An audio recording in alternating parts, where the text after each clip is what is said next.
আহা কি আনন্দ! আকাশে বাতাসে আনন্দ কতটুকু সেটা বের হয়ে যাবে যখন এটা দিয়ে আপনি উপরে শূন্যে উঠে থাকবেন। শূন্যে উঠলে যখন নিচে তাকাবেন তখন মনে হবে কলিজা শুকিয়ে যাবে। তারপরেও আমি আর আমার ছেলে সাহস করে উঠে যাবো উপরে ইনশাআল্লাহ।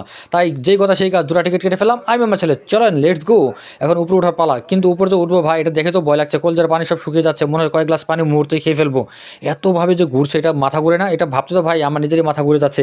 তারপরে উঠতে হবে, কিছু করার নেই, কারণ টাকা দিয়ে টিকেট কেটেছি, টাকা তো আর এমনি আসে না, বহুত কষ্ট করে টাকা ইনকাম করতে হয়। যাই হোক আল্লাহ নাম নিয়ে উপরে উঠে গেলাম, কিন্তু উপরে ওঠার পরে ভাই কলজা সব শুকিয়ে যাচ্ছে, কারণ যেভাবে নড়া শুরু করছে মনে হয় উত্তাল মাঝ সমুদ্রের মাঝে নৌকাটা ঝুলছে, কখন জানি নৌকাটা ডুবে যায় এই অবস্থা।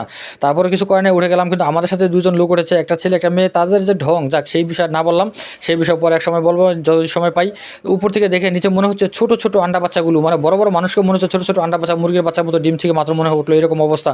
যখন এটা উপরে ওঠা করলো শুরু করলো ভাই, প্রথম যে খুব খারাপ লাগলো, মানে এরকম অবস্থা মনে হচ্ছে বমি বমি ভাব, কিন্তু কিছু করার নাই। যখন এটা উপর থেকে নিচে নামা শুরু করলো তখন কলজার পানি মনে হয় এমনি শুকিয়ে যায়, লিপ যেমন হট করে নিচে নামলে যে অবস্থা হয় ঠিক একই অবস্থা। প্রথম একটু ভয় লাগলো, কিন্তু দুই একবার ঘোরার পরে অবশ্যই এটা সেটা মানিয়ে নিয়েছি, মানিয়ে গেছে। কিন্তু উঠতে উঠতে এরপরে বেশ ভালোই লাগলো, কিন্তু উপর থেকে যখন উঠবেন ওঠার পরে মনে হবে মানুষগুলো নিচে একদম ছোট ছোট পিঁপড়ার মতো দেখা যাচ্ছে, এই অবস্থার মতো মনে হয়। এবং এখান থেকে সমগ্র যেই বিআইডিসি যে বিষয়টা, মানে যেই সমুদ্রের যে বিভিন্ন জায়গাগুলো সুন্দর মতো দেখা যাচ্ছে, দেখতে পাচ্ছেন।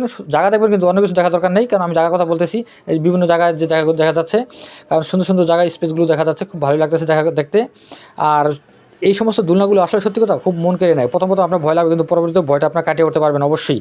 তবে হ্যাঁ, সাহস করে অবশ্যই উঠতে হবে, কারণ সাহস না করলে কিছু করার নেই। সাহস না হলে আপনি কোথাও জয়ী হতে পারবেন না। বেশ কয়েকবার আমাদের ঘুরান দিল মামা। ঘুরে তো ভালোই লাগলো, কিন্তু আবার ভয়ও লাগলো, যদি ছিঁড়ে পড়ে যায় তখন কী অবস্থা হবে? এত উপর থেকে পড়লে তো আর মনে হয় বাঁচবো না, বাঁচার কোনো সম্ভাবনাই নেই। তারপরেও ভালো মতো আমরা বাপ ছেড়ে চলে আসলাম। বাই।